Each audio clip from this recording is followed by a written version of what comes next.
इन 14 महीने में मुझे सही तरह अंदाजा हुआ है कि यहाँ तो बेचारा कमजोर पिस जाता है, यहाँ तो जो हमारा इंसाफ का निज़ाम है उस बेचारा उसको तो वो बिल्कुल नहाता है, उसको माशरा बिल्कुल उसकी हिफाजत नहीं करता। मैं अपनी पार्टी को भी कहता हूँ कि जो अब हमारे से गुजर रही है, हमारे घरों में घुस घुस के, रिश्तेदारों के बच्चों को उठा के ले जाते हैं, औरतों को तंग बदतमीजी करते हैं, कईयों की जगह औरतें भी उठाई हैं, उनसे बदतमीजी की है, सेफ लूट लिए हैं, घर लूट लिए हैं, घर तोड़ दिए हैं, बिजनेसेस बंद कर दिए हैं। तो ये जो हमारे से हो रहा है ये सारे कमज़ोर तबके से होता है पाकिस्तान में, जब वो ताकतवर के सामने उसका टाकरा होता है। मेरा जो आज अज़म है वो और स्ट्रॉन्ग हुआ है और मजबूत हुआ है कि ये एक जहाद है इंसाफ की। क्यों अल्लाह के पैगम्बरों ने सब ने इंसाफ के ऊपर बात की थी? क्योंकि ये इंसानों को आज़ाद करता है, हमारे लोग ग़ुलाम हैं। हकीकी आज़ादी इसलिए है। तफ्तीश क्या थी जी कि 9 मई को बहुत बड़ी साजिश हुई और आप मुझे पूछ रहे हैं कि आप साजिश का हिस्सा थे। मैंने उनको कहा साजिश हुई, इसमें कोई शक नहीं, वो साजिश थी, लेकिन साजिश से फ़ायदा किसको हुआ और नुकसान किसको हुआ? अगर साजिश से हमें फ़ायदा होता तो तभी आप कहते ना कि हमने साजिश की है। ये सारे जो आज ऊपर बैठे हुए हैं इनको फ़ायदा हुआ है, और इनको फ़ायदा किसने करवाया?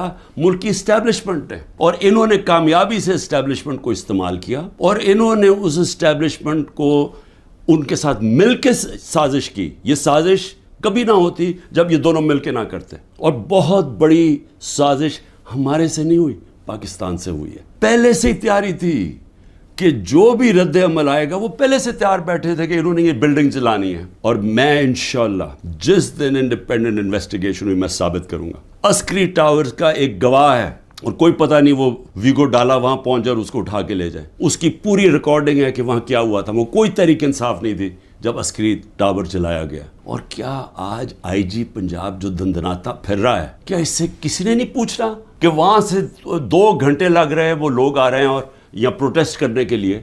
किसी ने नहीं पूछना उससे कि जनाब आपकी पुलिस किधर थी? सारी जगह तो टेयर गैसिंग कर रहे थे, सारी जगह तो खड़ी थी, इधर क्यों नहीं गई? और किधर गया वो सीसीटीवी कैमरा? क्यों नहीं उसकी फुटेज आई सबके सामने? क्यों नहीं इंडिपेंडेंट इंक्वायरी हुई? कोर कमांडर घर की साजिश थी और इंशाल्लाह ये साजिश आएगी सामने। मुझे कहते जी आपके लोग क्यों गए वहां, कंटोनमेंट में क्यों गए, तो फलानी जगह क्यों गए? आपने पहले से तैयार किया हुआ था। मैंने उनसे पूछा कि जब मुझे कमांडो एक्शन से उठाया जा रहा है वहां, तो किधर जाना था लोगों ने प्रोटेस्ट करने? तो उसकी बातों से मुझे ये लगा कि आपको पुरअमन एहतजाज करने की इजाज़त नहीं है कहीं GHQ के सामने या कंटोनमेंट के सामने। मुझे बताएं आइन में किधर लिखा हुआ है? कहीं आइन में लिखा हुआ है तो मैं मानूं कि मैंने कानून तोड़ा है। आइन में लिखा हुआ है कि आपका हक है, हर पाकिस्तानी का हक है कि जब नाइंसाफ़ी हो, समझे, नाइंसाफ़ी के खिलाफ आप प्रोटेस्ट कर सकते हैं पुरअमन तौर पे। इसका मतलब कि आपने कहा है कि अगर वो कानून तोड़ें भी तो वो कानून से ऊपर हैं। आप ये मतलब हो गया ना इसका। मेरे ऊपर एक केस क्या है कि मैंने मुल्क से गद्दारी की। मुल्क से क्या गद्दारी की कि जनरल फैसल नसीर को मैंने कह दिया डर्टी हैरी, और मैंने उसको कहा कि ये जिम्मेदार है मेरे कत्ल का करने की कोशिश पे। उसको कहा जी आपने मुल्क से गद्दारी कर दी, इसको मुल्क से गद्दारी कह रहे हैं। सो इसका मतलब ये कि या तो वो जनरल फैसल नसीर कानून से ऊपर है, या आपने उसको लाइसेंस दिया हुआ है कि वो किसी को कत्ल कर दे। मुझे से वो पहली JIT में पूछते जी खान साहब आपके पास प्रूफ कौन से थे कि ये फैसल नसीर ने करवाया?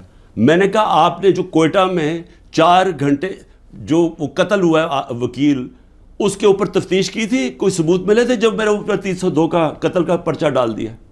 क्या जब जिले शाह जब मरा था तो 3 दिन मेरे ऊपर 302 जब कत्ल का पर्चा लगाया था, आपने तफ्तीश की थी? तो जब FIR का मतलब होता है फर्स्ट इन्वेस्टिगेटिंग रिपोर्ट, तो जब वो तफ्तीश होगी तो पता चलेगा ना। बयान लिए जा रहे हैं जो जेलों के अंदर लोग हैं, जो ख़ास तौर पे जिनको इन्होंने समझा जी जियो फेंसिंग में आ गए, उनसे बयान क्या लिया जा रहा है? मेरे सीनियर लीडरशिप जो जेलों में है कि जी 164 का बयान दें कि इमरान खान ने हमें हुक्म दिया था कि वहाँ जाके घर जलाओ, ये इमरान खान का हुक्म है। ये उनसे बयान ले रहे हैं। पहले तो कानून के अंदर ये समझ जाएं कि जो वादा माफ़ गवाह होता है उसको गिरगिट कहते हैं कानून में। गिरगिट का मतलब कि वो रंग बदलता है, वो जिधर होता है जिसके साथ होता है उसी तरह का बन जाता है। اس کی کوئی اہمیت نہیں ہوتی. 2 مہینے سے کوشش کر رہے ہیں. اعظم خان کو ادھر پکڑا ہوا ہے, سینئر پاکستان کا سینئر بیوروکریٹ, اس کو اغوا کیا ہوا ہے. اس سے پوچھ رہے ہیں کہ عمران خان کے خلاف کوئی بیان دو, کوئی 164 کا وعدہ معاف ہوا. ٹی وی پروگرام پہ کہہ رہے ہیں, ٹی وی پروگرام کی شرم بھی نہیں آ رہی کہ کیئر ٹیکر کا مطلب ہوتا ہے غیر جانبدار, نیوٹرل. وہ کہہ رہے ہیں جی ہم نے بانٹا تھا کہ اس کو اتنے نمائندے اے این پی کے آئیں گے, اتنے جے یو آئی کے آئیں گے اور اتنے فلانے کے آئیں گے. تو یہ تو یعنی اگر ہماری, مجھے افسوس ہے عدالتوں میں بڑا پریشر ہے, لیکن اسی کے اوپر سو موٹر ایکشن لیں کہ کیسے کیئر ٹیکر گورنمنٹ ہو سکتی ہے جو کہ تینوں پارٹیز کی بن گئی ہے. گورنمنٹ منسٹرز کہہ رہے ہیں کہ جی دیکھیں عمران خان کے, اسرائیل نے عمران خان کے لیے سپورٹ کر دیا. میرے بیان صرف یہاں نہیں ہیں, 2 پاکستان میں بھی ہیں اور امریکہ کے اندر جا کے میں نے یہ بیان دیا ہے. یاد رکھیں امریکہ کے اندر سب سے تکڑی لابی اسرائیل کی لابی ہے.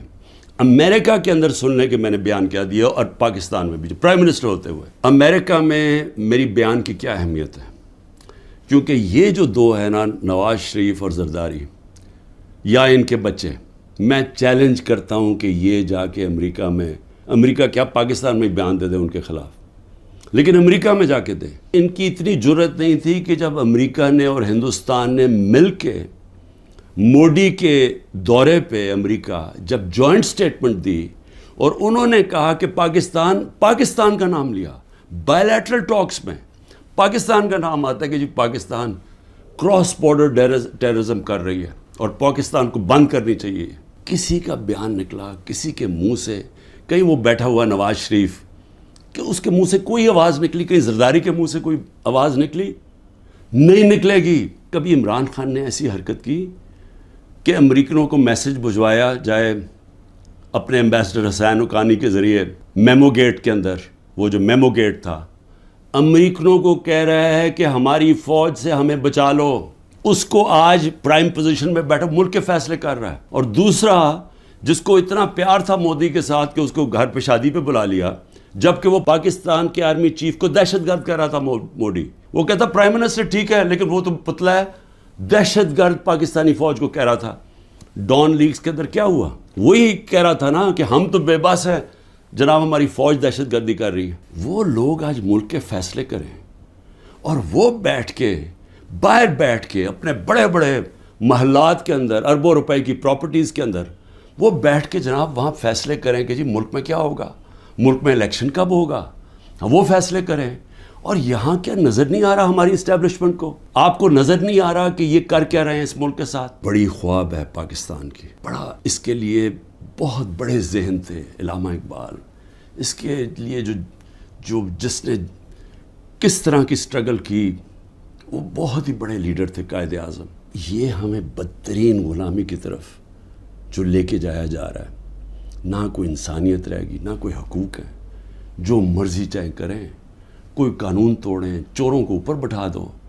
جو فورن پالیسی ایسی ہے کہ ہم ساری دنیا میں ذلیل ہو رہے ہیں آج. میں بھی ہر قربانی کے لیے تیار ہوں اس ملک کی آزادی کے لیے, اور میں آپ سب کو کہہ رہا ہوں کہ آپ کو تیار ہونا پڑے گا قربانی کے لیے, کیونکہ آزادی گھر میں بیٹھ کے نہیں ملتی. زنجیریں گرتی نہیں ہیں, توڑنی پڑتی ہیں, جد و جہد کرنی پڑتی ہے.